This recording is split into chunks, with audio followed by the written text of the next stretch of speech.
The truth about what makes a great company is often not what you think. Today, I am revisiting a book that I read a few years ago, which is this one, which is Good to Great by Jim Collins. Now, this is one of the most important books I read for my own business, for my own entrepreneurial journey. But I'll tell you a bit more about whether you should read or when you should read this book a bit later. First, what I really like about Jim Collins' approach, and he's applied this approach to several books, Good to Great is just one of them, is that he tries to, as far as possible, apply something like the scientific method to finding out what drives great and exceptional companies. So there's basically, with a lot of business advice and marketing advice and things like that, there's a guru problem, which is that a lot of it is basically based on the opinions and or experience of a single guru or maybe of a single company. And while that can be valuable and interesting to see essentially someone's story saying, this is what we did, this is what we tried, these are the things that failed, and these are the things that worked, this never gives you a really good view of, it doesn't, basically, if someone gives you this kind of advice, if someone says, these are the things that worked for me to get this result, just doesn't mean that you can do the same things and get the same result. This is essentially the correlation and causation problem, right? It's like if someone goes out and they hit a home run in a baseball game, they might not know exactly what caused them to get this good result, but they know that they wore red socks that day. And so next time they'll wear the red socks again, hoping to get the same result, because it's true that that's one of the things they did. They wore the red socks and they hit a home run, but it's not clear whether you can do the same thing and get the same result. So for this book, Good to Great, Jim Collins looked for companies that had a long period of essentially mediocre or just flat stock market performance. So for 15 years, it was basically, a bit up and down, but nothing really happened. And then there was a point where they take off and suddenly their market value increases, and that increase, the growth continues for at least 15 years. So long periods of time to make sure it's not just some kind of a coincidence. And then also he tried to find companies to compare those companies. So that's what we would call a good to great company, right? 15 years of mediocre performance, no growth, and then 15 years of sustained growth. And then compare those companies to similar companies that had 15 years of mediocre growth and then another 15 years of mediocre growth in the same kind of industries under the same kind of circumstances and so on. And this gives a much more scientific basis of, okay, we have several examples of companies that had a breakthrough. We have a control group of companies that just kept going flat through the same circumstances, and we can look at what do all of these good to great companies have in common. And what I love about basically everywhere where you apply the scientific method to find stuff out is that a lot of the things you learn tend to be counterintuitive, which really shows how important it is. Because again, if you just interview the CEO of the successful company, most of what they will tell you will kind of be the kinds of stuff that makes sense, right? The kind of stuff that you think about and you go, yeah, that's I could have probably come up with something like that. It kind of fits the human way of thinking and it fits our worldview. Well, in Good to Great, you'll see that it's distilled into 7 principles of what makes these good to great companies, what helped them go from good to great. And many of them are quite counterintuitive. For example, right away, one of the first principles is what they call level 5 leadership, where, okay, we tend to have this idea of what the CEO of a highly successful company, what kind of a person that is.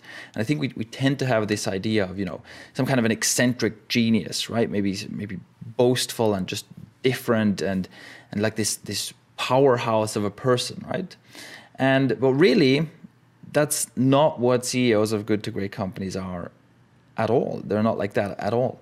In fact, they tend to be much more humble and very, very low ego people, really.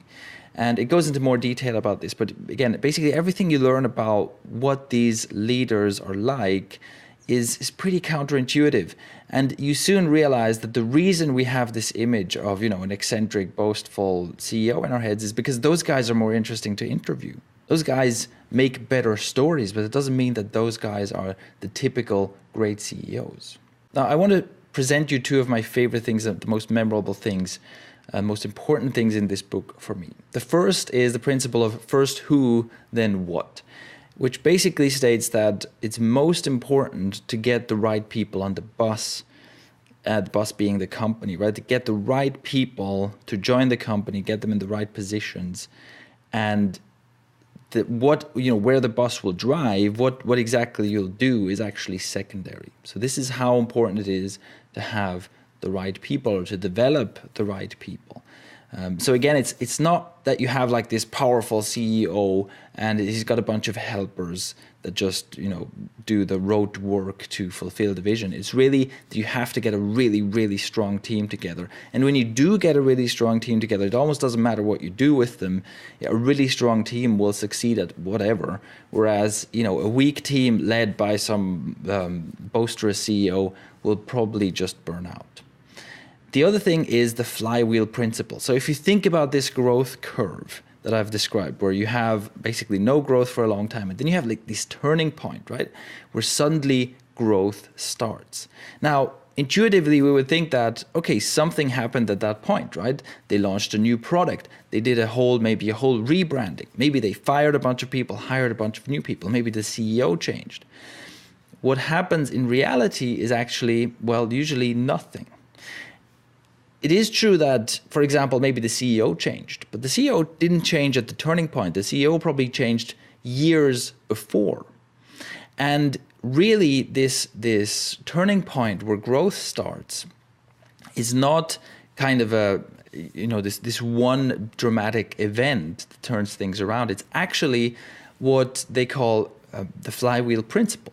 So if you think of a flywheel, a wheel that basically carries momentum, you can store energy in this wheel as it spins. It's a very large, very heavy wheel, stores energy and momentum. So the way it works is that initially it's very difficult to get this wheel to turn.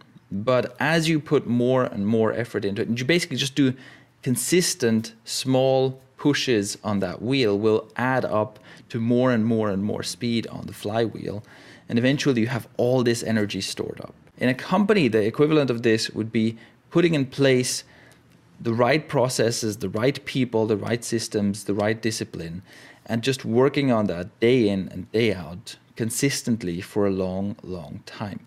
It is basically every day, everyone is doing their best. That is the everyday push on the flywheel.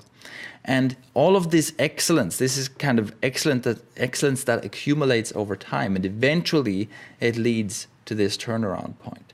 And it usually doesn't happen from one moment to the next. It's basically over years and years and years, the payoff comes. And I think that's very, very important, because we can be stuck in this moment where we think, I'm doing all this work and I'm not seeing the payoff yet. And this vision of the flywheel, and basically it's like you're storing excellence in the bank and it will pay back, is a very good visual for what's going on there. As you can tell, I really, really like this book. And the question is, should you read it or not? And the answer is maybe, because even though this is an excellent book, it is not for everyone. Specifically, if you're not an entrepreneur, then obviously it's not that interesting. If you are an entrepreneur, it depends on what stage of your journey you're in. If you have just started out and you're kind of in the early solopreneur, making it happen yourself stage, and I think this book isn't very useful for you yet. Once you start confronting problems of scale in your business, then you should definitely read Good to Great by Jim Collins.